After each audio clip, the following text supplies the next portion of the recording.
to MeowMix, the Carolina Panthers podcast. My name is Steven. My name is Jerry.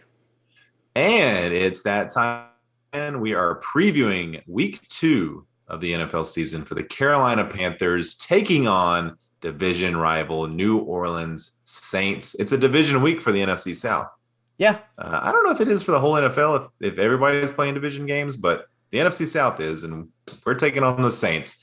The mighty Saints, who destroyed the Packers last week. Let's take a look at the injury reports for the game, as we typically do early in this preview. Unfortunately, the Panthers, the injury list is a lot longer than it was in week 1, although it's not terrible. Nobody missed practice, at least this week for the Panthers. So Daquan Jones listed as a limited participant in practice. Justin Burris, Shi Smith, Sean Chandler, John Miller, Pat Elflein, all on the report, but all listed as full practice participants as of today, Thursday. And then Taylor Moton popped up today as a limited participant in practice. So never good when someone pops up on the injury report midweek, right? Yeah, midweek. Hoping that that's not a sign of something. And John Miller also just came off the COVID list, so you never know how he is doing physically. I mean, my brother who got COVID said 2 months later he could still feel the effects of just being out of breath and stuff like that, doing menial tasks. So, and as we all know, COVID affects everybody differently, it seems. So, but John Miller did say today, he was asked, how his conditioning was. He said if the game was today, that he would probably only be able to play a half. Yeah, that makes sense. He's just not there yet. So, and Pat, but go ahead. I was gonna say Pat Elflein went to full practice from limited practice. Let's hope it goes back to did not practice because he's the worst on the O-line. It showed last week. Yeah, I mean 3, starting caliber, or well, not caliber, but 3 starting offensive linemen on this list so far. And again, John Miller coming back from COVID. But, already a position that we're thin at and a position that we're not hugely talented at. No. So don't like that. Looking at the Saints, their injury report is a little more dire, I think. Quan Alexander did not practice. Marcus Davenport did not practice. Probably will not play. Tano, oh my God, KPASS, I don't even know, did not practice. Marshawn Lattimore did not. He's listed as a limited practice Thursday, but I think he had surgery this week, so he's probably not going to play. At least that's the reports out there, which that's big for the Panthers.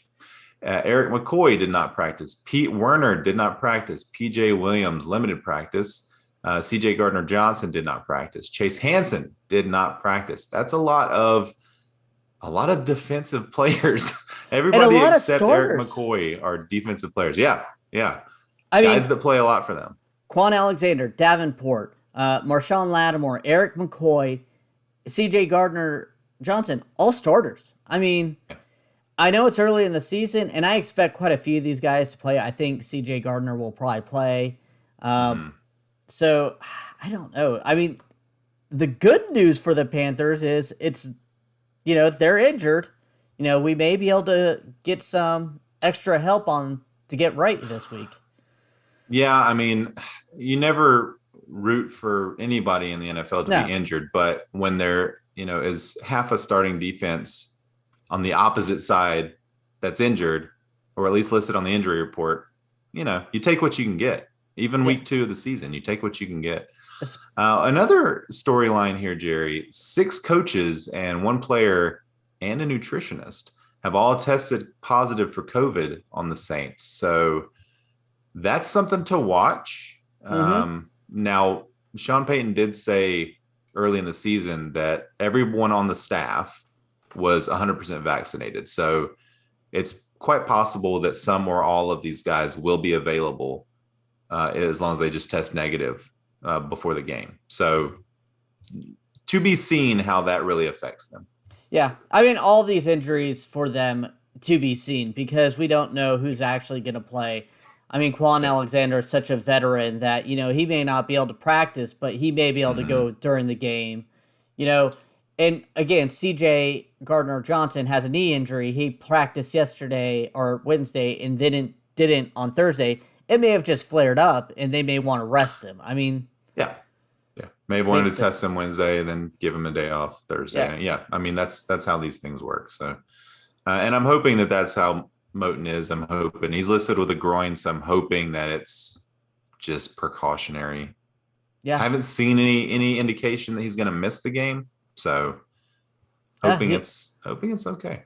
He was the only starting offensive lineman that did not give up a pressure last week. And him going against Cam Jordan this week, it's imperative that it's Moton out there instead of Yeah. Trent Scott. Moton Not to has to be. play. Yeah. Yeah. Moton has to play. I mean, the offensive line is just, it's already in so much trouble. And to lose him, it would just be catastrophic. Yeah. All right. So getting into the preview here, mybookie.ag has the Saints favored by 3 points. I think that's pretty standard. I've seen 3.5 pretty much all week long. So again, the Panthers were favored by 4.5 last week against the Jets. And so, it's a touchdown swing. And this is a home game too for the Panthers. So Yeah. Vegas thinks pretty strongly of the Saints. I mean, they had a dominant week against Green Bay. And Yeah. I know we've discussed their injuries on defense, but that defense is the main reason why I kind of saw them dominate that game. So it'll be interesting. So it'll be interesting. We want to look at some matchups here. I mean, the Panthers O-line, they were graded out as the worst offensive line of giving up pressures and just getting beat all game long by PFF against the Jets. And now we're going to go against a lot better pass rush in the Saints. I mean, they don't have the middle that the Jets do, but they do have Cam Jordan and Marcus Davenport if he plays. Those are two really good defensive ends. And a lot of that pressure in the Jets game came in the second half. It seemed like at halftime that Jets defensive staff really made a game plan to rush Darnold. And the Panthers offense completely stalled in the second half. We got 3 points in the second half, barely enough to hold on to win. So if the Saints looked at that, and I'm sure they did, and they saw what the Jets did in the second half, they're going to try to emulate that. Yeah. So this offensive line better come out ready to play this week. Yeah, absolutely. That's our first matchup. Yeah. That's the key matchup anyways. I think that'll be going all season long because Sam Darnold, even though he had the second highest QB rating under pressure last week, he can't keep doing that. He did that for the Jets for so long, and then it just broke him. I mean, we need him to have a clean pocket. Yeah, I mean, imagine if he had a clean pocket. He's doing this under pressure. Imagine if he had a clean pocket. Yeah. Imagine if he had time to get the ball downfield. This Panthers offense could be really explosive. We've got the talent on every part of the offense except the offensive line. Yeah. But yeah, like you said, every week this year, this season, probably the number one matchup is going to be Panthers O-line versus fill in the blank defense. Pass rush. Yeah. And then on the opposite side, you've got the Panthers pass rush, right? Which looked incredible against the Jets and was, just rattled the hell out of Zach Wilson. We have seen historically Jameis Winston, when he is under pressure, make mistakes. This guy threw 30 plus interceptions in a season. Yeah. Very recent season. And I don't think Green Bay really got to Jameis Winston that much. I know that they were able to run the ball. Yeah, only 3 QB hits for them. So, yeah, I think, first of all, the Saints, again, great job. I'm not knocking this game, but they were able to get it to a nice lead, and they were able to rely on the run with Alvin Kamara and what was his name? Tony Jones, who did a great job. So I think the Panthers really need to rattle Jameis Winston and don't let them get to a lead I mean, that's obvious. Don't let him score, but Jerry, I heard once from John Madden. Exactly. But I'm just saying. Yeah. You're right. I mean, the Saints in that game, they rushed 39 times in the game against the Packers. 39 rushes for 171 yards. Jameis Winston only threw the ball 20 times. Yeah. Only had 148 passing yards. He had the 5 touchdowns. And look into that how you want to look into that. He made the throws at the right time to get into the end zone. Absolutely. But Jameis Winston didn't win that game. No, he did not. I don't think he wasn't under a lot of pressure. Like I said, I think it was the defense that really won that game, and then their running game. So they controlled the ball. So we need to stop them from controlling the ball. We need to get to Jameis Winston, make him turnover happy like he was in London against this Carolina team when he was with Tampa Bay. And then, just keep playing it with the way. It'll be very interesting kind of seeing if Daquan Jones goes, how him and Derek Brown and then Davion Nixon can really kind of plug up that middle, see how they work with Kamara. Because we have the edge rushers that can go with him. I mean, they're speedy guys. They are not. Yeah, and the linebackers, right? I mean, we've got 2 linebackers that can cover the whole field. Yeah. It's going to be a really good game, I think. I don't think it's going to be a blowout like some people are thinking. I certainly don't think it's going to be 38-3. No. I don't think the Saints are going to have as easy a game as they had against the Packers. The Packers also, Aaron Rodgers, typically a very, very efficient and protector of the football. No touchdowns, 2 interceptions. Yeah. Was sacked 2 times, was hit 7 times. So, again, it's, Darnold, just like Jameis, has a history of, if under pressure, making some poor decisions. Yeah. But we cannot harp on enough protecting Sam Darnold. Yes. You just can't harp on it enough. And it's something, Jerry, that you and I and a lot of other Panthers fans nearly have been yelling about all season, all preseason, all off season from last season. Yeah. And they didn't do enough. They just didn't do enough. Yeah. We'll see. I mean, it's been one game, but that one game, again, didn't look like they did enough. They let way too many pressures. The best signing last offseason for their offensive line was someone who was already on the offensive line last year, Taylor Moton. Yeah. Because they only brought in... Thank God. Right? Thank God they signed him. I mean... John Miller also. They re-signed John Miller. So those are their best 2 signings, and they were both on the team last year. So, I mean, I'm hoping with Elflein injured, I'm really hoping that, Dennis Daly slides over to the left guard position, who he says that he feels more natural on the left side, or Brady Christensen. Somebody else needs to kind of step up and yank that position away from him, because he's just going to get Sam Darnold hit all the time, like he did when he was with the Jets. Both of them, Elflein and Sam Darnold. I'd like to see Deontay Brown active in this game. We liked what we saw from him in the preseason. I think he has an opportunity. Why not? He's not going to be any worse than Elflein. No, he's not. From what I heard is the reason why he was inactive last week, Matt Rule said that it was because that Sam Tecklenburg and Brady Christensen had more flexibility in positions. Oh, I heard that too. And you know what? Screw that.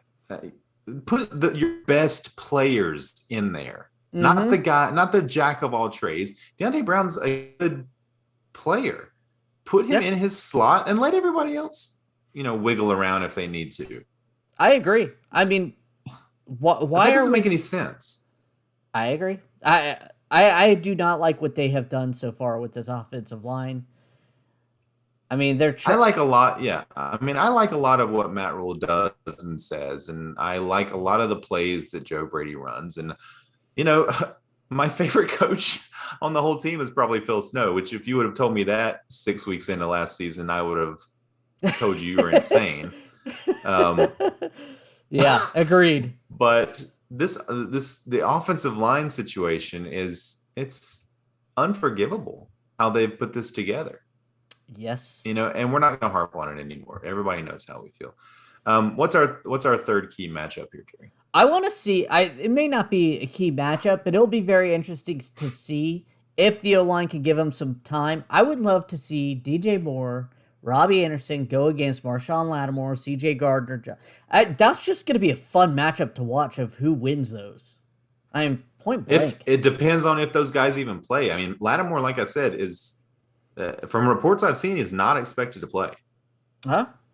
I have not seen that. He is not practicing. Yeah, I mean, so. he had surgery, so recent surgery. So from what I saw, he's not expected to play. Now he may play, and maybe what I saw is wishful thinking, but and Gardner Johnson again was on the injury report. So, but yeah, I agree with you. I think you add Terrace Marshall obviously to that list. Shi Smith could be back in this game. Mm-hmm.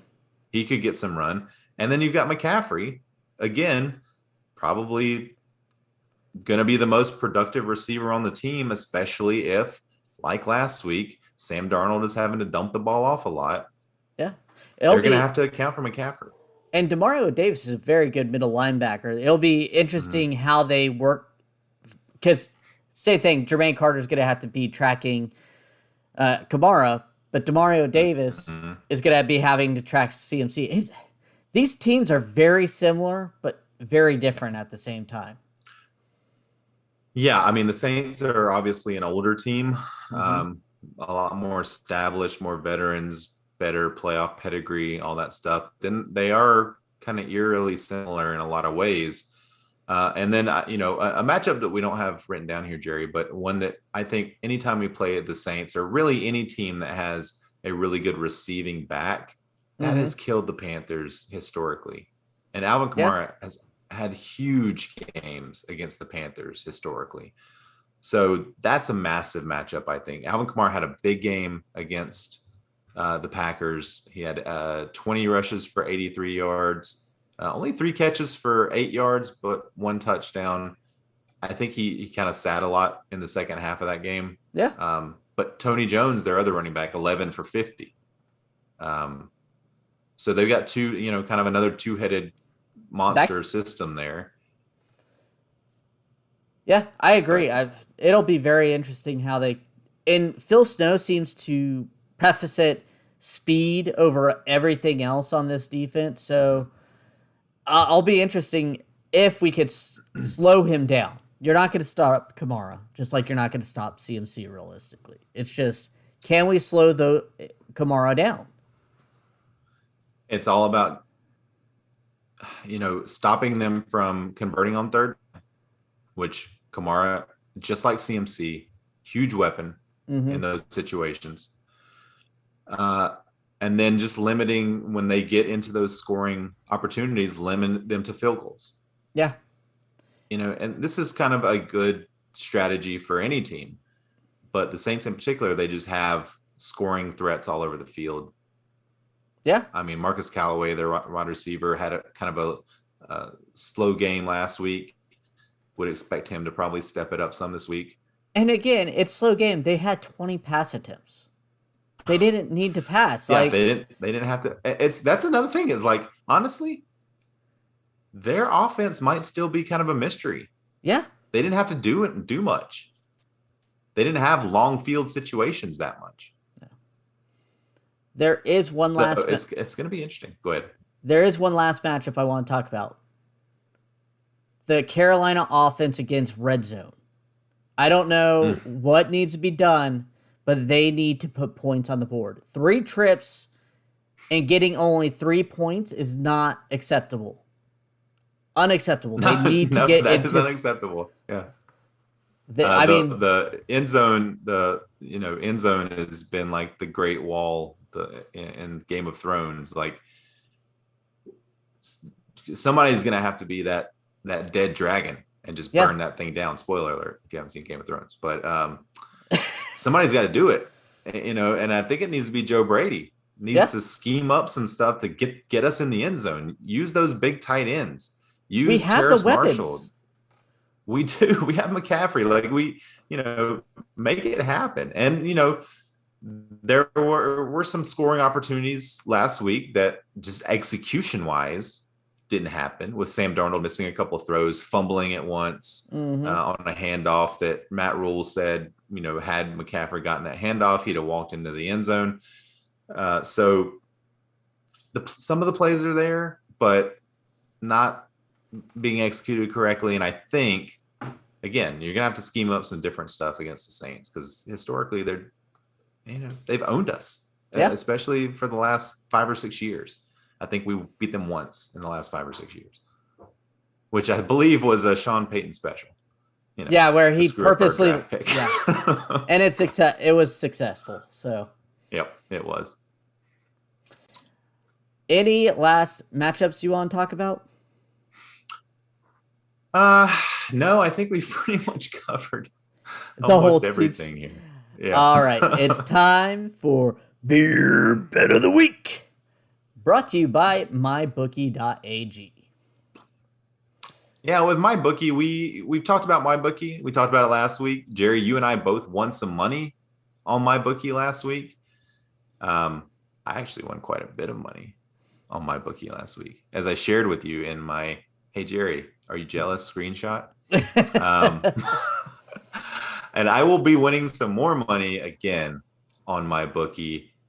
If you guys want to join, it's promo code Meow.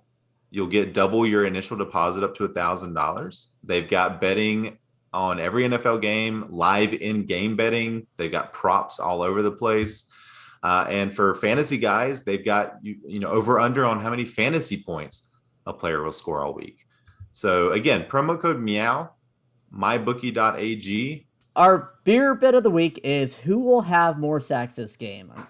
Go ahead. And we're talking about Panthers players here. Yes? Yeah. We're not talking about the Saints. They're not going to get any on our O-line. Okay. I just want to clarify. Okay. Let's see. I mean, we've got a lot of options here. Mm-hmm. We had 6 different players either get their own sack or combine for a sack last week. Yep. The easy one would be Brian Burns. Mm-hmm. But that's your boy. I don't want to take him away from you. So I'm going to go Hassan Reddick. Hassan Reddick. I liked how he played last week. And he's just, he's always got that one game in him where he can rack up multiple sacks. And he had 1.5 last week. Yeah. So is that multiple sacks, though? I mean, I guess technically it's more than 1 sack, but it's not 2. All right. The obvious choice is Brian Burns, and I want to take Brian Burns, but I feel like that's cheating. So I will go Ettors Gross-Matos. Oh my gosh, okay. I mean, he had a sack last week, right? Yeah. So. Okay. I don't like to. Can I change my pick then? No. Because I would prefer a push. Okay. All right. Let's go to predictions. So, Jerry, what is your bold prediction for this game? This is going to be very bold, so hold on to your seat. Our kicker, Zane Gonzalez, will make all his kicks. No missed extra points, no missed field goals, no kickoffs out of bounds. He'll play a good game. So you're saying he's going to try to emulate Joey Sly from last week? Is what you're saying? Pretty much, yeah. The perfect Joey Sly. I don't think we've had a kicker make all his kicks in almost half a season. So, it's been a while, yeah. I'm going on the opposite side of the field. Jameis Winston, as we have discussed, had a huge game last week in terms of touchdown passes. I don't think he gets any touchdown passes this week. Ooh. And I think he turns the ball over at least twice. I hope so. We're seeing bad Jameis this week. I can see that. It's still in there. It's still in there, guys. He's not, just because he's a Sean Payton disciple now, does not mean that the Jameis we all know and love is gone. Yeah. He's going to show up this week. He also got LASIK. That's another big thing that they kept talking about. But Good. He can see our defenders catch his balls even more clearly now. All right. So, our final score prediction. Take it away. I knew you were going to make me go first. Oh, gosh. I mean, my heart, I really want to pick the Panthers to win this game. You know what? Because I'm going to, because who cares? I don't lose any money if I just pick the Panthers to win. So I'm going to pick the Panthers to win this game. It's going to be a close one for the Panthers. 28-27 Panthers. I have Carolina winning 23-20. I don't think it's going to be that high scoring A bit of of a a game, low-score game. but I do think it's going to be a lot of running short passes for both teams. I don't know if Jameis can, I think our pass rush is going to get there, so it's going to have to shorten his passing plays. And that sort of goes in with my my bold prediction there. So yeah, maybe I should have probably had a lower scoring game too. Oh well, I'm going to hit one of them. I'm going to hit one of those predictions. So that's the way to do it. We want to thank everyone for listening. If you like the show, please let your friends know. Please follow us on Twitter at MeowMix Podcast. If you have any questions or comments, you can email us at mailbag@meowmixpodcast.com. And if you leave us a 5-star review with a comment on Apple Podcasts, we'll read it on our show. We will be back Sunday afternoon after the Panthers defeat the Saints, and we'll talk about that game. And until then, everybody stay safe and keep pounding.